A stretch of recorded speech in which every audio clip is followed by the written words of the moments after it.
La casa estaba en silencio, un silencio que nunca antes había escuchado. Frío, pesado, el silencio de una ausencia definitiva. Su habitación al final del pasillo estaba vacía, su cama perfectamente tendida, como si nunca hubiera dormido en ella, como si nunca hubiera existido. El pequeño auto de juguete que le regalé en su cumpleaños estaba en el suelo junto a la puerta. Lo miré por un segundo que pareció una eternidad. Fue entonces cuando tomé el teléfono y marqué el número de la policía. Mi voz temblaba, sí, pero no por el miedo que ellos pensarían. Temblaba por el esfuerzo de sonar como un padre desesperado, pero para entender cómo llegué a ese punto, a esa llamada, necesitan saber quién era yo antes, quiénes éramos nosotros. Mi nombre es Julián, y yo era un buen padre, o al menos eso es lo que me decía a mí mismo cada mañana frente al espejo, mientras me afeitaba y trataba de ignorar las nuevas ojeras. Vivíamos en una pequeña casa en las afueras, de esas con un jardín diminuto que prometía más de lo que cumplía. Tenía un trabajo estable, nada espectacular, pero pagaba las cuentas. Y luego estaba Mateo, mi hijo. Tenía 5 años. Tenía los ojos de su madre, grandes y curiosos, y mi sonrisa torcida. Era luz, pura luz. Su risa era la banda sonora de nuestra casa. Laura, mi esposa, y yo éramos el retrato de la normalidad. 2 sueldos, una hipoteca, y los fines de semana en el parque empujando un columpio. La rutina era nuestro refugio. Yo preparaba el desayuno, panqueques con formas de animales que casi nunca se parecían a nada, y él se reía igual. Por la noche, le leía cuentos de monstruos que no daban miedo, y el olor de su champú de manzanilla se quedaba impregnado en mi ropa. Éramos felices, o eso creía yo. La memoria es una trampa. Teje paraísos donde solo había grietas esperando para abrirse. La normalidad es frágil. Nuestra primera grieta apareció sin hacer ruido. Un despido inesperado, el mío. Reducción de personal, me dijeron. Una palmadita en la espalda y una caja con mis cosas. Al principio, fingí que eran unas vacaciones. Más tiempo con Mateo, más tiempo para arreglar el jardín. Pero las semanas se convirtieron en meses. Laura empezó a trabajar doble turno en el hospital. El silencio en la casa durante el día ya no era paz. Se convirtió en un recordatorio constante de mi fracaso. Las paredes parecían encogerse a mi alrededor, y la risa de Mateo, que antes era música, empezó a sonar como un taladro en mi cabeza. Su energía inagotable, que antes me contagiaba, ahora me agotaba. Sus preguntas interminables. Papá, ¿por qué estás triste? Papá, ¿vamos a jugar? Papá, ¿por qué ya no sonríes? Papá, papá, papá. Cada papá era una acusación. Un dedo señalando mi inutilidad. Yo era su héroe, su protector, y me estaba convirtiendo en un mueble más de la casa, uno que acumulaba polvo y resentimiento. Hay historias que necesitan ser contadas, no para ser perdonadas, sino para que no se repitan. Si creen en la importancia de escuchar, incluso las verdades más oscuras, consideren suscribirse. Cada confesión aquí es una lección, por dolorosa que sea. El cambio fue sutil al principio, una mala contestación, una falta de paciencia. Recuerdo un día en particular. Mateo jugaba en la sala mientras yo llenaba otra solicitud de empleo en línea que sabía que no llevaría a ninguna parte. De repente un golpe seco. Se había caído y había roto un viejo reloj de mi padre, la única herencia que tenía de él. Fue un accidente. Un niño de 5 años siendo un niño. Lo sé ahora, pero en ese momento sentí un calor que me subió por el cuello hasta la cara, una rabia pura, irracional, que no reconocía como mía. Grité. Le grité tan fuerte que sus pequeños hombros se sacudieron y sus ojos se llenaron de un miedo que nunca antes le había provocado. Se quedó paralizado. Y yo también. En su mirada no vi a mi hijo. Vi un reflejo de un monstruo. Esa fue la primera vez. La primera vez que me vi en el espejo y no reconocí al hombre que me devolvía la mirada. Esa rabia, esa pequeña semilla de veneno, empezó a crecer en la oscuridad de mis días vacíos. Se alimentaba de mi vergüenza, de mi impotencia. Y pronto, muy pronto, encontraría la forma de salir. Antes de seguir, me pregunto desde dónde me escuchan. Dejen un comentario con la ciudad y la hora.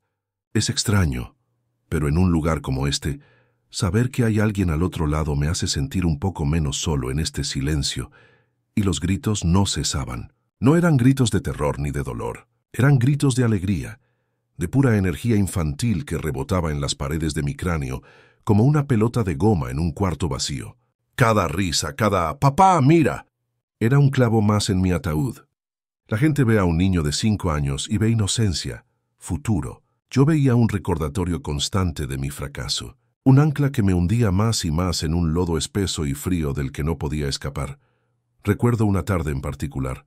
Yo había perdido un contrato importante, uno que nos habría dado un respiro por meses. Llegué a casa sintiendo el peso del mundo sobre mis hombros. Solo quería silencio, unos minutos para que el eco de la voz de mi jefe se apaciguara. Pero ahí estaba él, Leo, con sus bloques de construcción esparcidos por todo el salón. Había construido una torre tan alta como él. Estaba orgulloso. «Mira, papá, un rascacielos». Y en ese momento no vi a mi hijo. Vi el desorden, vi el caos, vi una cosa más que limpiar, una responsabilidad más que no podía soportar. Le grité tan fuerte que sus pequeños hombros se encogieron y su sonrisa se desvaneció. Vi el miedo en sus ojos, y por un segundo me sentí poderoso. Luego, el asco que sentí por mí mismo fue tan abrumador que tuve que encerrarme en el baño para no vomitar. Los días se convirtieron en un borrón de ansiedad y resentimiento. Empecé a fantasear, no con hacerle daño, no al principio. Fantaseaba con que no estuviera, con que se lo llevara su madre y no volviera, con que un día simplemente desapareciera.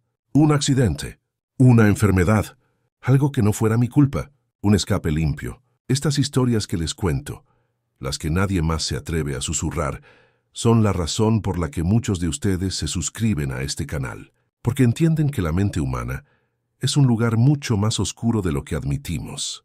La decisión no fue un relámpago en una noche de tormenta, fue una gota de agua cayendo sobre la misma piedra, día tras día. La gota era su existencia, la piedra mi cordura, y una noche, la piedra finalmente se partió. Fue una noche de martes. No había pasado nada especial. Habíamos cenado macarrones con queso, su comida favorita. Vimos dibujos animados. Él se reía con esa risa pura y cristalina que antes me llenaba el alma y ahora me la perforaba. El sonido de su risa se mezclaba con el zumbido del refrigerador y el murmullo de los vecinos a través de la pared. Olía a queso derretido y al champú de bebé que aún usaba. Lo mandé a su cuarto a jugar mientras yo lavaba los platos. El agua caliente corría sobre mis manos, pero yo sentía un frío glacial recorriéndome la espalda. Miré por la ventana de la cocina, hacia la oscuridad del patio trasero, que ahí en el reflejo del cristal no me vi a mí. Vi a un extraño, un hombre con los ojos vacíos, la mandíbula apretada, y detrás de mí en el reflejo, la puerta abierta del cuarto de Leo. La solución estaba ahí, silenciosa, definitiva. Fue como si una voz, tranquila y serena, me susurrara al oído: «Puedes terminar con el ruido». Para siempre. En ese instante, todo mi conflicto interno se evaporó. Ya no había lucha, solo había un camino. Una certeza fría y absoluta. Cerré el grifo. El silencio repentino fue ensordecedor. Me sequé las manos lentamente en un trapo de cocina, sintiendo cada fibra de la tela. Cada segundo se estiraba. Mi corazón no latía más rápido. Al contrario, parecía haberse ralentizado, marcando el paso con una calma aterradora. Caminé por el pasillo. La alfombra ahogaba el sonido de mis pasos. Todo se sentía irreal, como si estuviera viendo una película en la que yo era el monstruo, y por alguna razón no quería que terminara. Hay verdades que solo se entienden cuando se comparten en la penumbra, como las que revelamos aquí. Gracias por no apartar la mirada. Me detuve en el umbral de su puerta. La luz de su lámpara de noche, con forma de luna, proyectaba sombras suaves sobre sus dinosaurios de plástico. Estaba de espaldas a mí, tarareando una canción de los dibujos animados mientras hacía chocar 2 tiranosaurios. El sonido del plástico hueco golpeándose fue lo último que escuché antes de que el mundo se quedara en silencio. Antes de continuar, me pregunto desde dónde me escuchan. Déjenme un comentario con la ciudad y la hora que es ahora mismo para ustedes. Quiero saber hasta dónde llega mi voz en la noche. Y entonces ocurrió. El interruptor en mi cerebro que separa la razón de la bestia simplemente se apagó. No hubo un pensamiento claro, solo un torrente de rabia pura y roja. El sonido de su llanto se convirtió en un taladro en mi cabeza, un ataque directo a mi cordura ya destrozada. Mis manos se movieron por sí solas. No las sentía como mías. Agarraron la almohada más cercana, una con dibujos de cohetes y planetas que le habíamos comprado en su último cumpleaños. Recuerdo la textura áspera de la funda bajo mis palmas. El mundo se redujo a ese pequeño espacio en la cama, el olor a champú de bebé y a la tela ligeramente húmeda por sus lágrimas. Mis brazos empujando hacia abajo. Todo mi peso, toda mi frustración, toda mi desesperación concentrada en ese único acto. No hubo gritos, solo un forcejeo ahogado que duró una eternidad y a la vez un parpadeo. Sentí el temblor de su pequeño cuerpo debajo de la almohada. Y luego, nada. El silencio que siguió fue más ensordecedor que cualquier llanto. Un silencio absoluto, pesado, que llenó la habitación y me aplastó los pulmones. Quité la almohada. Lo miré. Su rostro estaba tranquilo, casi sereno. Por un segundo, una parte de mi cerebro esperó que abriera los ojos y se riera como si fuera un juego. Pero no lo hizo. Y en ese instante, la bestia se retiró y me dejó solo con el horror. El frío me invadió de golpe. Un frío que no venía de fuera, sino que nacía en la boca de mi estómago y se extendía por mis venas, helando cada parte de mí. La adrenalina se disipó y me dejó temblando, no de ira, sino de un pánico tan profundo que me ahogaba. ¿Qué he hecho? La pregunta rebotaba en mi cráneo sin encontrar respuesta. Me quedé allí de pie mirando. El tiempo se detuvo. Mi primer instinto no fue correr ni gritar. Fue un impulso extraño, casi absurdo. Ordenar la habitación. Alicé la colcha. Coloqué la almohada de nuevo en su sitio, como si pudiera borrar lo que acababa de pasar, simplemente arreglando el desorden. Mi mente, en un intento desesperado por sobrevivir, se aferró a la normalidad. Durante unos minutos, actué como si él solo estuviera durmiendo profundamente. Pero el silencio seguía ahí, inquebrantable. Fue entonces cuando la idea, monstruosa y brillante en su simplicidad, nació en mi cabeza. Una mentira, una historia, una que me salvara. Él no estaba allí. Se había ido. Se había perdido. La narrativa comenzó a construirse sola, pieza por pieza, con una claridad aterradora. Salí de la habitación. Cerré la puerta suavemente. Caminé hasta la sala y me senté en el sofá. Encendí la televisión. El sonido de un programa de concursos llenó la casa. Un ruido artificial y alegre que luchaba contra el silencio que yo sabía que acechaba en el pasillo. Construir una realidad alternativa cuando la tuya se ha hecho pedazos es un arte oscuro. Si quieres entender las complejidades de la mente humana bajo presión, suscríbete, porque lo que viene te mostrará hasta dónde puede llegar una persona para protegerse a sí misma. Pasó una hora, o quizás dos. El tiempo se había vuelto elástico. Finalmente, respiré hondo y cogí el teléfono. Mi voz, cuando llamé a mi esposa al trabajo, temblaba. Pero no era fingido. El pánico era real, solo que la causa era otra. Le dije que no lo encontraba, que había estado en su cuarto y de repente ya no. Su grito al otro lado de la línea fue el primer ladrillo del infierno que yo mismo estaba construyendo.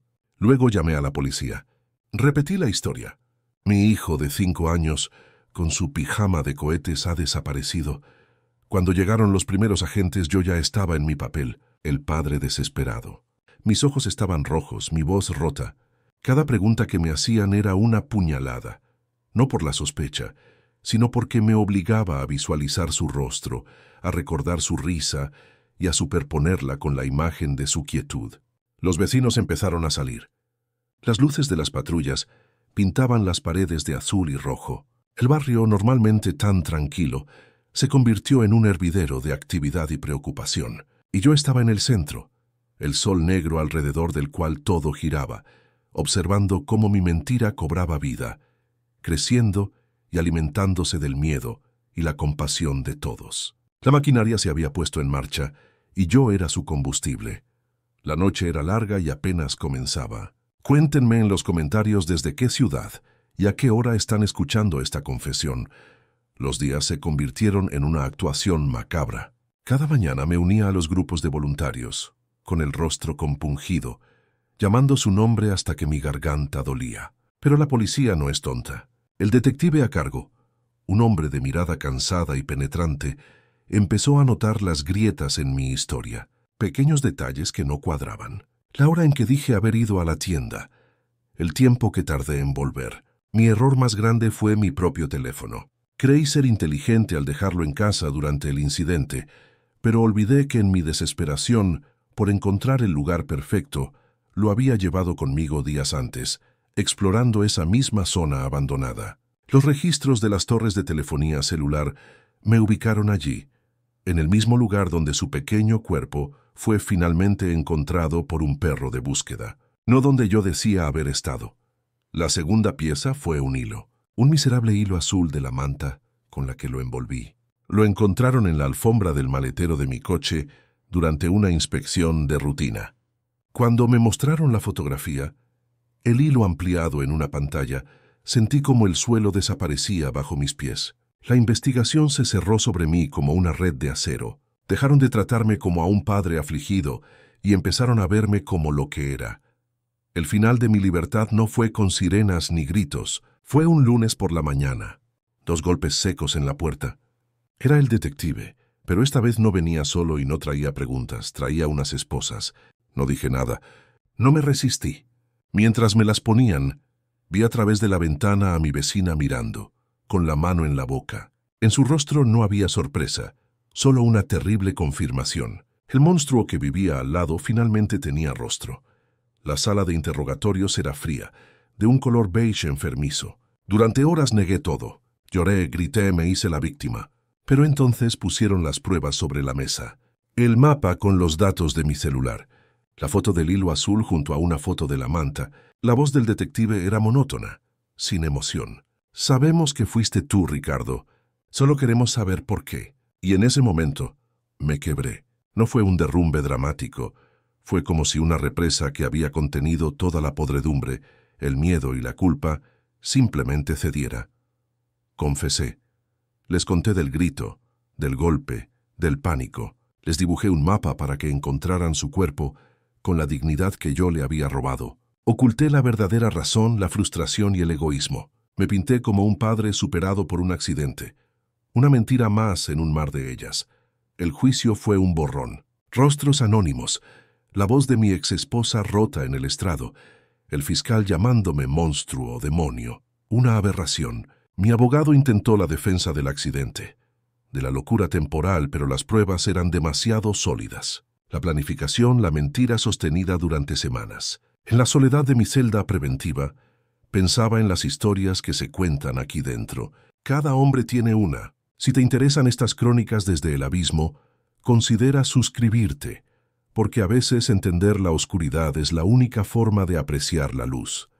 El día de la sentencia, el juez me miró por encima de sus gafas. No había odio en sus ojos, solo un cansancio infinito. Por el delito de homicidio calificado, con agravantes de parentesco y alevosía, se le condena a 45 años de prisión. 45 años. El número rebotó en mi cabeza. No sentí nada. Era solo un sonido. La vida que conocía había terminado el día que levanté la mano contra mi hijo. Esto era solo el epílogo. Ahora cada día es igual. El sonido de las puertas de metal, el olor a desinfectante y desesperación. Me arrepiento, sí, pero mi arrepentimiento es una bestia egoísta. Me arrepiento de haber perdido mi vida, mi libertad. Me arrepiento de haber sido tan estúpido para que me atraparan. Y en los momentos de más cruda honestidad, en la oscuridad absoluta de la noche, me arrepiento de haberle quitado la oportunidad de crecer, de reír, de ser todo lo que yo no fui. Lloro por él y lloro por mí. Soy la prueba viviente de que una mala decisión, un solo segundo de furia, puede aniquilar no una, sino 2 vidas. He compartido mi infierno con ustedes. Ahora les toca a ustedes. Compartan esta historia para que sirva de advertencia. Suscríbanse para no perderse ninguna crónica de las consecuencias. Quiero que piensen, que sientan el peso de mis actos. ¿Qué hubieran hecho ustedes en mi lugar? ¿Creen que hay redención para alguien como yo? Déjenme un comentario con su opinión. Y por favor, díganme desde qué ciudad y a qué hora están escuchando mi condena. Quiero saber hasta dónde llega el eco de mi fracaso.